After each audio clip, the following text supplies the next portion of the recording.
G'day, everybody. Welcome back to Rolling Conversations this Tuesday.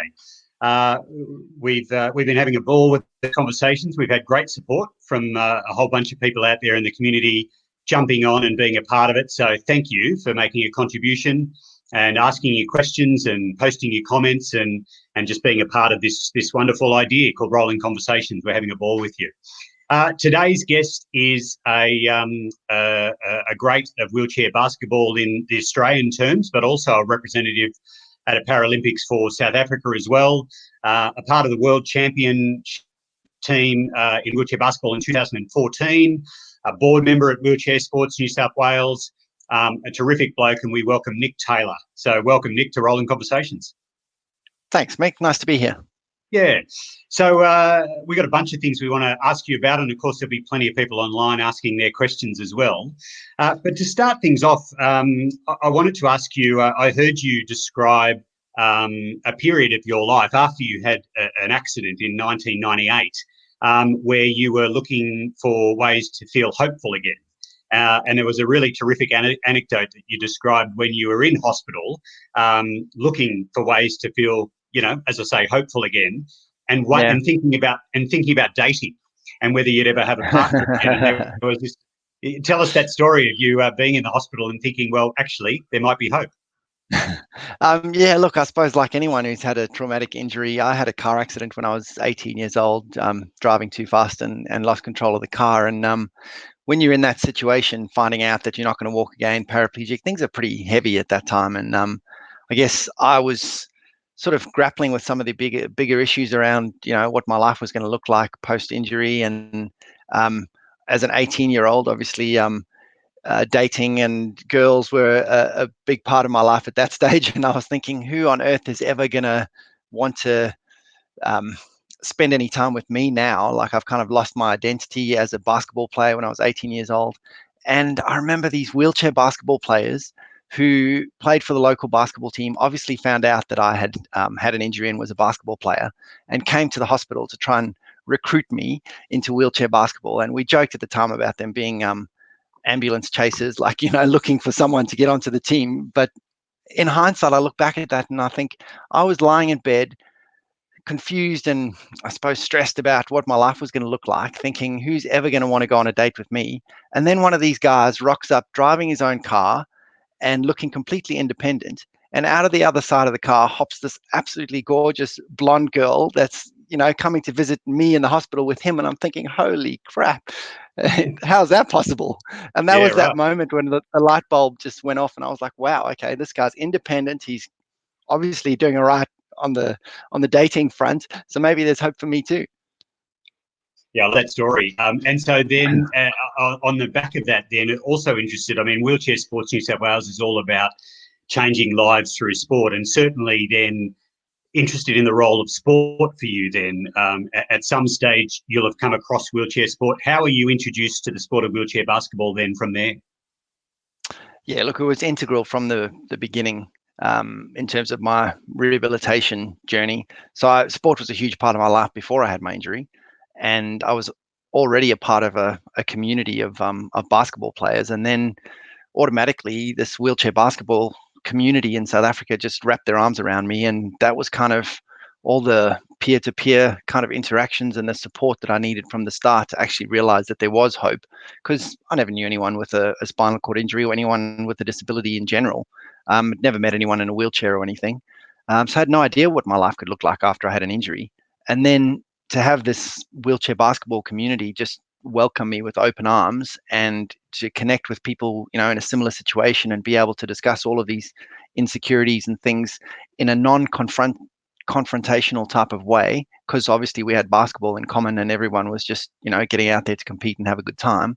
But then we'd go for a beer afterwards, or we'd sit in the clubhouse and, those are the opportunities where you have those little sideways conversations where you learn something that actually makes a huge difference in your life. And that's what being a part of a community is all about. And that's what basketball did for me. It's amazing how many times we hear that story, don't we? The actual playing of the sport is part of it, but it's very much everything that goes around that, the camaraderie and the shared time. So sport played a huge role in your rehabilitation. Fast forward then as a young man in South Africa. You go to the 2008 Paralympics, representing South Africa in the wheelchair basketball team. What a moment that must be to represent your home country at that stage, South Africa, in your first ever Paralympics. Yeah, look, now that I think of South Africa as my birth country, so I think of myself as having the privilege of represented my birth country and my home country. And that was an amazing opportunity, yeah, to be able to represent South Africa. And I suppose, especially given that rehab journey and thinking that basketball was taken away when I had my injury, and being able to come full circle and be able to represent South Africa again. Because I represented South Africa playing able-bodied basketball as a junior coming up through the age divisions, and it was such a big part of my life, basketball, and to have it all taken away was kind of, like just having your world turned upside down. So for that to come full circle and me to be able to represent South Africa at a Paralympic level was, yeah, an amazing opportunity and something I'll never forget. So then in between that and the London Paralympics, you moved to Australia. If my memory serves, you have to sit out a period of time because in order to represent Australia, you need to sit out and not play for a period of time. And then you go on to represent Australia at the Paralympics in 2012 in London, and you win the silver medal with the Australian team. Any mixed emotions about pulling on the Australian jersey at that stage? What's that feeling like? I mean, you're a South African through and through. You've been born and raised in South Africa, and all of a sudden you're in the green and gold. How does that feel?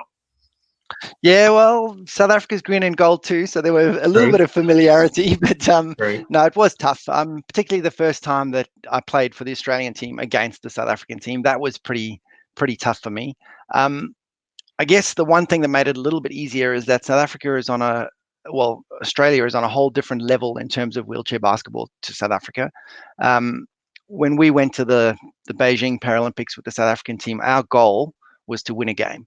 So we had qualified, and that was pretty miraculous in itself. And our goal was to win a game, and we managed to beat Sweden, and that was kind of the big deal. We achieved our goal.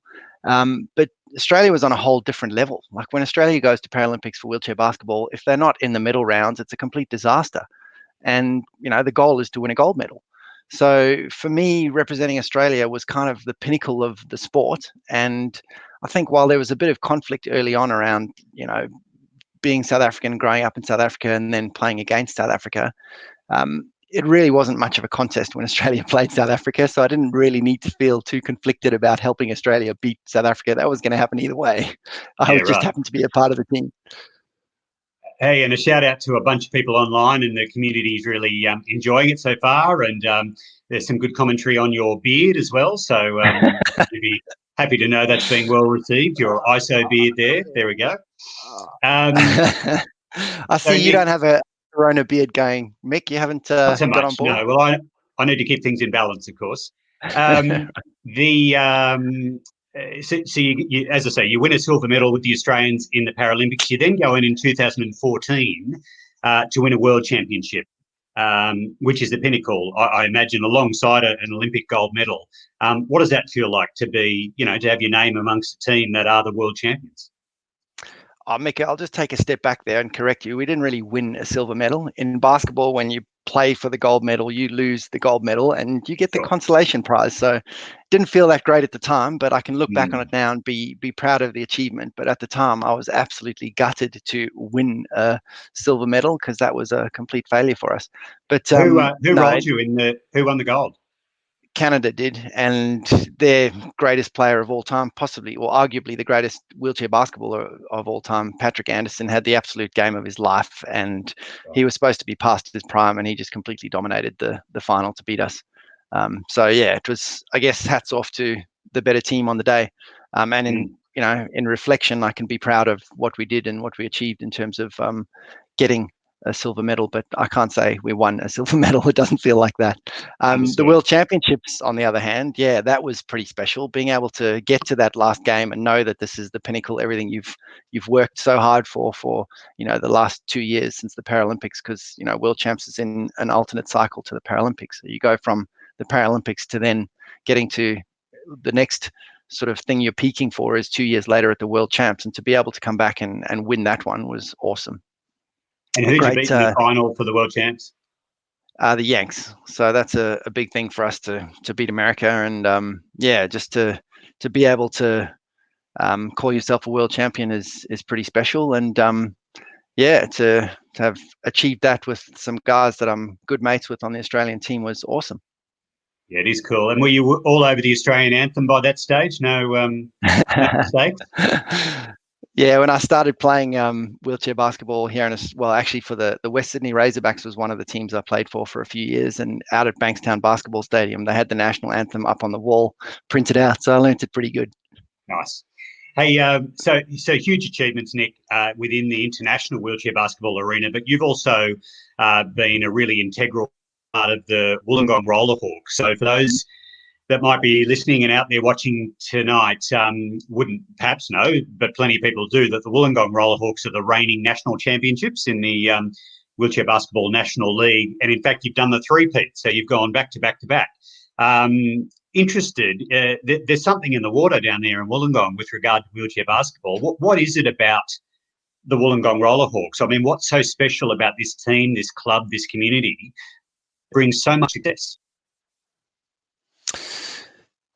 Look, I think it's just it is a bit of a community, and I suppose being in a more regional area that is a bit more community focused, we've got, guys like Arno Ockenden who started the Roller Hawks and created the club back, in 1999 or 2000, I think it was, and he's the kind of guy that just chases people down in shopping centers and says, oh, you're in a wheelchair, have you tried wheelchair basketball, and gets them involved. So pretty much we've recruited anyone who we can in the area to get involved in wheelchair basketball. And then Wollongong's a great place to live. So when we've got imports like I was when I started at Wollongong, or other players from around Australia that have come and played for the team, they've ended up staying here and being a part of the team, and and settling down here. And I think it's just a bit of a culture. We love training. We, even outside of the season, we train all the way through the year because it's a great bunch of mates that love to get together and play wheelchair basketball. And we've been on the receiving end of some pretty heavy losses for a few years when Perth was the dominant force in wheelchair basketball, and we've come full circle and feels like we're that dominant force at the moment, and someone's got to knock us off the pedestal now. You've been the chaser, and now you're the chased. And your mates from the Roller Hawks there, will the ISO beard be staying post-coronavirus? So, we were supposed to be talking wheelchair basketball. It seems the community just wants to talk about your facial hair. Oh, goodness, do I need to answer that question, Mick? I wouldn't have thought so, but a g'day to everybody. I'm going back to work, so I'll have to don the work clothes again and get myself tidied up. But shout out to the Roller Hawks and everyone who's watching. Thanks. Absolutely. We spoke earlier, and I know that you've been watching The Last Dance, the Michael Jordan documentary on Netflix at the moment. Given your age, which is I've got from Wikipedia, I'm going to trust that, you must have been really in your teenage years in your prime basketball watching period where Michael Jordan and the Chicago Bulls were at their height. What was your experience as a young man of watching Michael Jordan? Yeah, he was a huge influence. I started playing basketball at about 12 years old, and through to 18 years old in 1998 when I had my injury, I was just absolutely obsessed with basketball. So I had the Air Jordans. I was watching the VHS cassette tapes of Michael Jordan's Playground and the Air Up There, these, Michael Jordan inspirational type videos. And he was kind of, I suppose, bigger than basketball back then. So he was a huge influence on me. And I've been eagerly awaiting this documentary, and every Monday night, my wife and I watch both episodes back to back straight away because I'm absolutely glued to the screen. It's awesome. And so who within the Chicago Bulls is your equivalent then? I'm just sort of learning about are you the Scottie Pippen of the Wollongong Roller Hawks, or was Scottie Pippen the Nick Taylor of the Chicago Bulls? Neither. I think if I had to pick someone, I'd probably say Steve Kerr. So the slow white guy that could just shoot the ball, and that was pretty much his only skill. Well, that's pretty much my role at the Roller Hawks. I don't play a lot of defense. I can just shoot the ball, and I know what I'm good at, and I stick to that. So someone else has to cover for me on defense and do all the other hard stuff. I just do my job, which is to shoot the ball. Good enough. Hey, we also might get Ali, who's our producer on the show, to just put what a VHS is in the comments for our junior members of our community who sadly will have no idea what we're talking about. So, Nick, we've spoken a lot about wheelchair basketball. Obviously, it's been a huge part of your life. More recently, Wheelchair Sports New South Wales has launched in our state of New South Wales Wheelchair Aussie Rules. And you've jumped in a chair really enthusiastically and got around this sport. And we've had some come and tries down there in Wollongong, and the guys have been, I know, and everyone's been really enthusiastic about it. I just wonder, what's your impression of the sport of Wheelchair Aussie Rules, and what potential do you think it has? Oh, it's got huge potential. I love it so far. It's awesome that pretty much anyone can play. The fact that we got able-bodied people and people with severe disabilities doesn't matter. The kind of range is, it's pretty inclusive from that perspective. So I love that part. Really easy to learn, and I suppose even for someone who didn't grow up with AFL, it's easy for me to jump in a chair and have a crack and understand how the game works. So I think it's got huge potential. I love that there's so many existing fans of AFL that are so passionate about the sport already, guys in chairs as well, guys and girls, I should say, in chairs as well, that are happy to jump in and have a go. So I think it's got huge potential. Are you an Aussie Rules supporter, or what's your footy code of choice? I grew up with rugby union, so I guess if I choose to watch footy on TV, it's rugby union for sure. My team in the Super Rugby competition was the Sharks because I grew up in Durban, and yeah, that'll always be my team. But yeah, I enjoy watching rugby. I watch a lot of league as well. And then yeah, recently I've sort of watched a bit of AFL and got into that. Went and watched the Swannies play a couple of years ago, and seeing it in real life at the stadium as opposed to on TV is actually so much better when it comes to watching AFL. Yeah, indeed. Hey, again, a call out to everybody that's watching. Send us your questions and we'll get them in front of Nick shortly. Nick, you've got many strings to your bow, and one of the things you do, your day job, is with iCare. iCare, an incredible partner of Wheelchair Sports New South Wales, a long-term partner of the organisation, and really, just done such wonderful things for us over the years. Can you tell us a bit about what you do with iCare? What's the day job? Yes, I'm a project manager looking after projects. iCare, for anyone who doesn't know, is Insurance and Care New South Wales, and it's basically the government agency that looks after the insurance schemes like the workers' compensation scheme and the motor accident or lifetime care and support scheme. And I'm a project manager at iCare looking after a few different projects related to people with disabilities and people that are injured on the roads in New South Wales and in New South Wales workplaces, and helping those people to, I guess, reintegrate into society after having an injury and improve their quality of life as a result of the projects that I'm involved in. So it's a really awesome place to work, and I'm really proud of the fact that they've had this long-standing relationship with Wheelchair Sports New South Wales and supporting something that I'm very passionate about, obviously. Yeah, great. It's a super organisation and a terrific bunch of people as well. We had an activation there on International Day of People with Disabilities towards the end of last year, and we had the race on rollers, and a whole bunch of employees of iCare jumped in and had a crack. In fact, you were a very impressive participant in the wheelchair racing there with Louise Savage, our patron. Any chance we get you in a wheelchair racing chair at any stage, Nick, and in a GIO Oz Day 10K or something similar? Mate, I'm well past my prime. I think I was only impressive because it was relative to a bunch of people that had never been in a wheelchair or pushed a wheelchair, so I kind of had a head start. But no, I don't see myself competing in wheelchair racing anytime soon. I'm a bit on the heavy side for that, Mick. I've been in the good paddock for a while. Understood. Well, we say never here at Wheelchair Sports. David asks about a question without notice. Who is your favourite Wallaby? Oh, I'd have to say probably George Gregan. Loved his feisty attitude and his quick wit. Really, he had some awesome one-liners that, and I've listened to him speak in a couple of charity days recently, and just seems to be an absolute competitor. And yeah, enjoyed watching the Springboks play the Wallabies. Obviously, when I was a youngster, and he was always that firecracker that got them going. So he's probably my favourite Wallaby. Okay. And have you got a favourite Springbok then?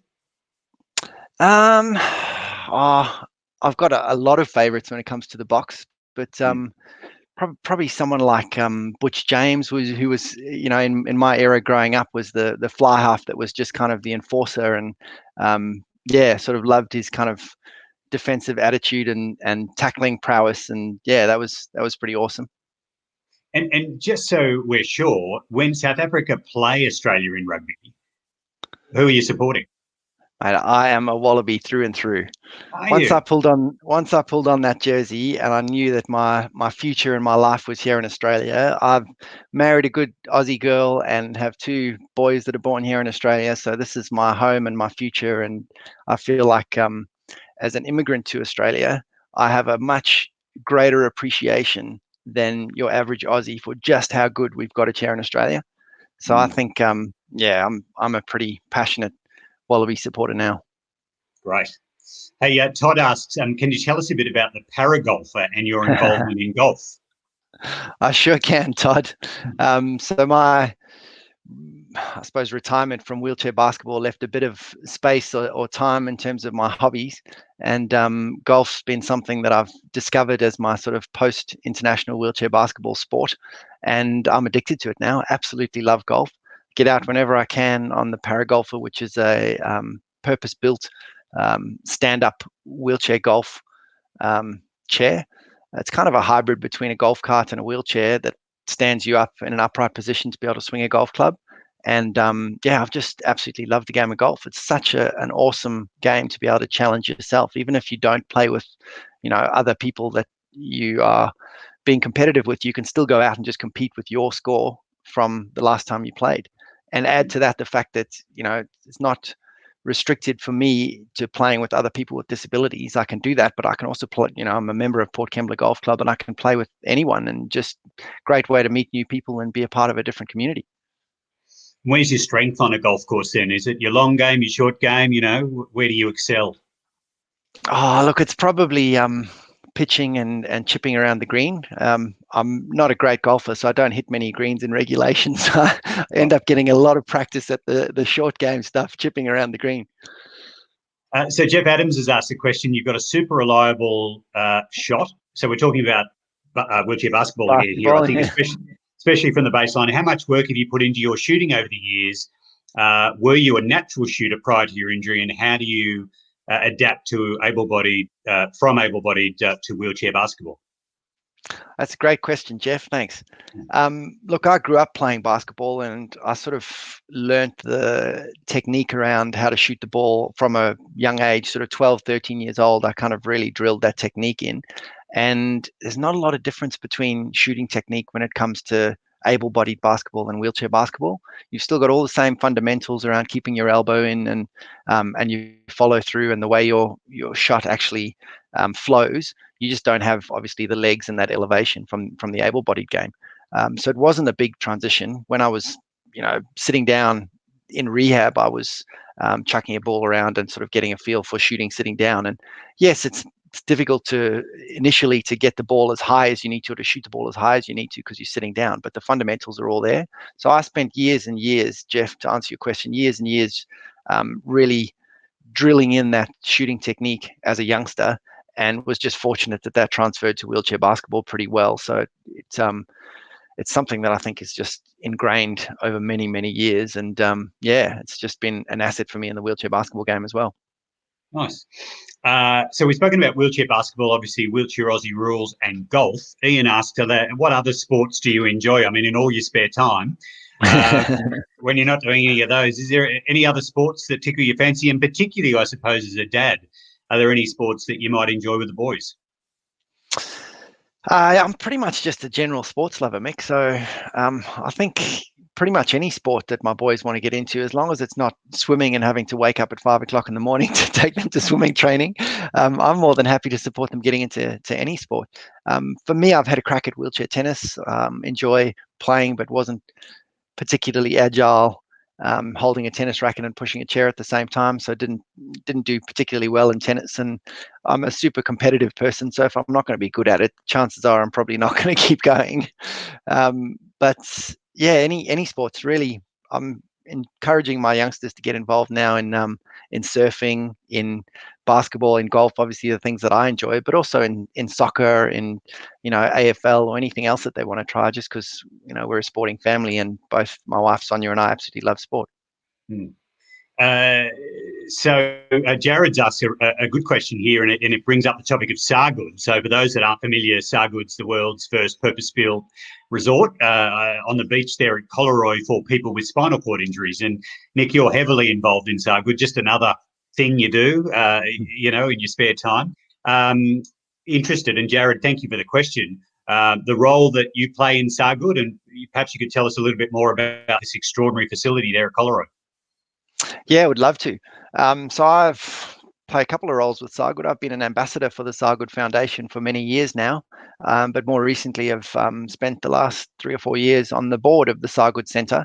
I also worked for the Sargood Foundation when we actually built the facility. So I've been, I suppose, an integral part of developing the whole concept and what it's turned out to be. And I'm very proud of that involvement. Sargood is a pretty special place in a really great location that really helps people with spinal cord injuries to get back on track and work out what's important in their lives again, and just show them what is possible by connecting them with other people with injuries that have been successful. I've had the luxury of having sport to play that role in my life post injury, but I acknowledge that not everyone loves sport, and those people shouldn't miss out in terms of their rehabilitation journey. And for me, that's what Sargood does. It's an alternative. It's a place where a community of people that are connected via this common thread of having a spinal cord injury can get together and share experiences and inspire each other to go on to great things and just be positive about their future. So Luke asks, who is your favourite 2.5 and why is it Luke Popel? So there we go. Leading question for you. Thank you, Luke. Lukey. I would have to say that Lukey was my favourite 2.5 because he covers up for my defensive deficiencies when we play together on the court. So having someone who will have your back when that's not your strength, that's why I'll vote for Lukey in that regard. And Luke says 2.5 there. For those unfamiliar with that, that is your classification within wheelchair basketball? Yeah, so I'm a 2.0, and the range goes from 1 up to 4.5, with your most able-bodied players being 4.5 pointers. So those are your, I suppose, below knee amputees, or as us proper disabled people like to call them, flesh wounds, because those aren't the real disabilities. But those guys get to play too, and 4.5 pointers are the ones that are the most agile and probably the most able to sit higher in their chairs and probably have the biggest impact on the game. But the team obviously is constructed of a combination of players from 1 to 4.5, making up your 14 points on the court. So it's a role for everyone. Great question, Luke. Thank you for that. Now, we're nearing the end, Nick. I've really enjoyed talking to you. I just have 2 final questions for you, if I may. Sure. One is you're a family man, so you've got commitments there. You're involved with Sargood, with iCare, with Wheelchair Sports New South Wales. You play your own sport with the Wollongong Roller Hawks. You work for iCare. Wow, you do a lot of things. How do you keep all of that in balance? There's plenty of us, and me included, watching on, with all of these commitments to different areas. At the heart of it, you're a family man, but I'm interested in that idea of time management or balance. How do you strike a balance with so many interests? Yeah, look, it's a challenge, and one of my, I suppose, personal growth opportunities is learning when to say no. I tend to get involved in way too many things, and I think, to answer your question, how do I manage that balance? I've got an amazing wife at home that helps me to be able to commit to some of these things by managing our family and our household. And yeah, look, it is a challenge, but I'm enjoy being a part of a whole lot of different things. I feel like that allows me to bring different perspectives to the table for these different organizations that I'm involved with, and it's something, they're each something that I'm passionate about. So yeah, really enjoy being a part of a whole lot of different things at the same time. And finally, Nick, then as I mentioned at the very start, you're a board member at Wheelchair Sports New South Wales. What is it about this organisation that attracts you and that has prompted you to be a volunteer board member? Obviously, your skills and be in high demand across a range of different organisations, but Wheelchair Sports New South Wales has captured you in some way. What is it about the organisation? I think just the fact that it's such a special community to be a part of, Mick. I know what a difference wheelchair sports make in somebody's life because I've experienced that personally. And I think the first thing I did when I landed here in Australia was sign up to be a member of Wheelchair Sports, and then I could compete in a local wheelchair basketball competition back in that time. And it's had a huge impact on my life ever since I landed in Australia. So to be able to play a role in shaping what the future of wheelchair sports looks like is something that I feel like is a real privilege and an honour to be a part of. Yeah, great. And Nick, it's been a real pleasure to talk to you. As I said, we're really interested to see the future of the Wollongong Roller Hawks, whether they can do the four-peat at some stage and surpass the Chicago Bulls, who couldn't manage that fourth title. So we'll be watching on it with interest there. Also within the Wheelchair Aussie rules, and to see what is ahead of you and the Wheelchair Aussie rules sport within New South Wales. And also your potential wheelchair racing career that we're excited to see how that develops. You're a busy man, lots of commitments. We appreciate your time tonight and the opportunity for our community to see you looking well, nicely bearded, and we just loved having a chat with you. So thank you. Thanks, Mick. I appreciate you having me on. Cheers, Nick. See you later, everybody.